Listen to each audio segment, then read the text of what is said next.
Hello student, welcome once again in our YouTube PDF video, class 7 civics, chapter number 3rd, how the state government works। यानी हमारा अध्याय जो कि जिसमें हम पढ़ रहे हैं कि हमारे राज्य सरकार कैसे कार्य करती है।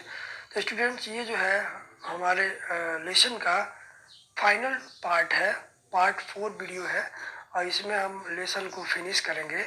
आइए जानते हैं। अ wallpaper is an interesting activity through which research can be done on particular topics of interest. Student wallpaper project क्या है? तो वॉलपेपर प्रोजेक्ट जो है एक प्रकार का प्रोजेक्ट है जिसमें ग्रुप ऑफ स्टूडेंट्स या ग्रुप ऑफ पीपल जो होते हैं मिल करके और कुछ एक पर्टिकुलर प्रोजेक्ट पर, एक पर्टिकुलर टॉपिक पर वो अपनी ओपिनियन, अपने विचार या जो कुछ भी उनके मन में होता है उसको वो टाइप करते हैं, उसको लिखते हैं और वो जो जो भी वो लिखते हैं उसको एक वॉल के ऊपर चिपका दिया जाता है। तो इसको हम लोग वॉलपेपर प्रोजेक्ट या भित्ति चित्र या भित्ति पत्रक परियोजना भी बोलते हैं। भित्ति का मतलब दीवार भी होता है, तो दीवार पर एक चित्र परियोजना भी इसको कह सकते हैं। तो इसमें क्या होता है कि a wallpaper is an interesting activity through which research can be done on particular topics of interest। अर्थात यह एक बहुत ही मनोरंजनात्मक क्रियाकलाप है और इसके थ्रू हम विभिन्न प्रकार का रिसर्च अर्थात शोध या किसी विषय के बारे में गहराई से जान सकते हैं। The following photographs explain the different aspects involved in creating a wallpaper in a classroom. जो नीचे दिए गए चित्र हैं वो वॉलपेपर प्रोजेक्ट बनाने के विभिन्न पहलुओं को दर्शाती हैं। अब आइए इसको समझते हैं। After introducing the topic and having a brief discussion with the whole class, the teacher divides the class into groups. यानी पहले क्या है कि जो शिक्षिका या शिक्षक होते हैं वो क्लास में अपने बच्चों को उस पर्टिकुलर टॉपिक के बारे में बताते हैं जिसके ऊपर वॉलपेपर प्रोजेक्ट बनाना होता है। फिर उसके बाद उन सभी बच्चों को एक दो दो या चार चार के ग्रुप में उनको डिवाइड कर दिया जाता है। अब जो प्रत्येक ग्रुप है वो डिसाइड करता है कि उनको किस प्रकार से वॉलपेपर प्रोजेक्ट अपना तैयार करना है। इसके लिए चिल्ड्रन जो है आपस में दो दो का जोड़ा बना करके और वह अपने अपने विचारों को कविता, कहानी या स्टोरी के माध्यम से लिखते हैं। जब ये सारा काम पूरा हो जाता है तो फिर वो सारे एक साथ मिल करके और अपने ग्रुप में उन चीज़ों को पढ़ते हैं और फिर बाद में उसको फाइनल करते हैं कि किस टॉपिक को अपने वॉलपेपर प्रोजेक्ट में या किस जो अंश है उसको प्रोजेक्ट में जगह दिया जाए और किसे नहीं जगह दिया जाए।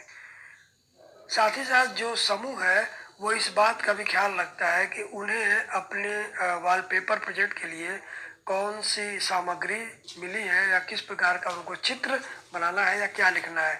इतना ही नहीं, they read each others writing and provide feedback to each other. इतना ही नहीं, वो एक दूसरे की राइटिंग को यानी जो भी कुछ लिखा होता है हर बच्चे ने उसको वो पढ़ते हैं और उस पर अपनी राय देते हैं। दे मेक डिस्कशंस और what should be included and finalize the layout for the wallpaper. उसके बाद जब वो आपस में सारे डिस्कशन कर लेते हैं तो फिर वो एक फाइनल डिसीजन पर पहुंचते हैं और जो पोएम या स्टोरी या जो भी कुछ वो ड्राइंग वगैरह जो उनमें सबसे बेस्ट लगती है या जिनको सभी सेलेक्ट करते हैं उसको वो फाइनल लेआउट के रूप में अर्थात अंतिम रूप देने में वो लग जाते हैं। इस प्रकार से उनका जो वॉलपेपर जो प्रोजेक्ट है वो तैयार हो जाता है। यहाँ पर आप देख सकते हैं कि कैसे यहाँ स्कूल के छोटे छोटे बच्चे हैं जो इसी तरह के वॉलपेपर प्रोजेक्ट में वो लगे हुए हैं और आप अपने अपने विचार, अपनी अपनी जो फीलिंग्स है उसको शेयर कर रहे हैं। यहाँ पर फिगर में आप देख सकते हैं। ठीक है, अब आइए look here in other picture. यहाँ पर फिगर में आप देखिए कि कैसे कुछ बच्चों ने एक चार्ट पेपर के ऊपर ये वॉलपेपर प्रोजेक्ट बनाया हुआ है, अपना जो भी टॉपिक है उसको रखा हुआ है और बाकी जो दूसरे बच्चे हैं वो अपना टॉपिक तैयार कर रहे हैं। अब आइए, each group then presents the wallpaper to the entire class. It is important that more than one member of the group is asked to present and that each group is allotted the same amount of time to discuss their work. यानी school के जो अलग अलग group के जो बच्चे होते हैं उन सबको बारी बारी से बुलाया जाता है, जिसमें एक से अधिक बच्चे होते हैं, और वो बारी बारी से पूरे क्लास के सामने अपने अपने वॉलपेपर प्रोजेक्ट को शो करते हैं। यहाँ पर एक सबसे ज़रूरी बात ये याद रखनी है कि ग्रुप के सभी बच्चों को एक समान ही समय दिया जाता है ताकि वो अपना वॉलपेपर प्रोजेक्ट तैयार कर सके। After each groups has presented, it would be a good idea to have a feedback session on the following. और जब सभी बच्चे अपना अपना वॉलपेपर प्रोजेक्ट प्रेजेंट कर देते हैं रहता है या उनका आंसर लिया जाता है कि उन्होंने ये जो वॉलपेपर प्रोजेक्ट बनाया उसमें इसके बारे में उनका क्या कहना है। इतना ही नहीं, what more could they do on their own, और वो और अधिक अपने मन से क्या कर सकते थे। How could their work be organized better, कैसे उनका काम और बेहतर हो सकता था। How could writing and presentation be improved upon, और कैसी उनकी जो लेखनी है या उनकी जो प्रस्तुतिकरण है और बेहतर हो सकती है। तो इस प्रकार के प्रश्न बच्चों से पूछे जाते हैं ताकि बच्चों को भी क्या मिले, एक प्रकार का जो है उनको फीडबैक अर्थात उनकी प्रतिक्रिया भी मिल सके। Now student, this wallpaper about the 2006 dengue epidemic was prepared by children of class 6B of केंद्रीय विद्यालय सेकेंड हिंडन गाजियाबाद उत्तर प्रदेश। देखिए स्टूडेंट, बच्चों के द्वारा बनाया गया एक वॉलपेपर प्रोजेक्ट है और ये 2006 में डेंगू एपिडेमिक के रूप में, अर्थात डेंगू जो कि मच्छरों से पैदा होने वाला एक बीमारी है, और जब ये महामारी के रूप में फैला था हमारे देश में, तो उसके ऊपर ये बच्चों ने क्या किया है, वॉलपेपर प्रोजेक्ट बनाया है, जो केंद्रीय विद्यालय गाजियाबाद के बच्चे हैं। तो स्टूडेंट, इस प्रकार से आप भी ऐसे वॉलपेपर प्रोजेक्ट बना सकते हैं, ठीक है।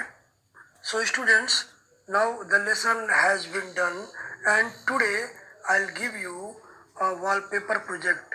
Student, you will make a wallpaper project on corona epidemic world wide, यानी कोविड-19 के ऊपर स्टूडेंट जो पूरे वर्ल्ड को अपने चपेट में ले चुका है, जो एक एपिडेमिक बन चुका है, इसके बारे में आप लोग एक वॉलपेपर प्रोजेक्ट तैयार करोगे और उसे आप अपने स्कूल के व्हाट्सएप ग्रुप पे भी उसको पेस्ट कर सकते हो, उसको डाल सकते हो, ताकि और भी लोग उसको समझ सके, जान सके। तो स्टूडेंट, आज के लिए बस इतना ही। उम्मीद करते हैं कि आपको ये लेसन समझ में आया होगा, पसंद आया होगा। So all the best, stay home, stay safe, bye.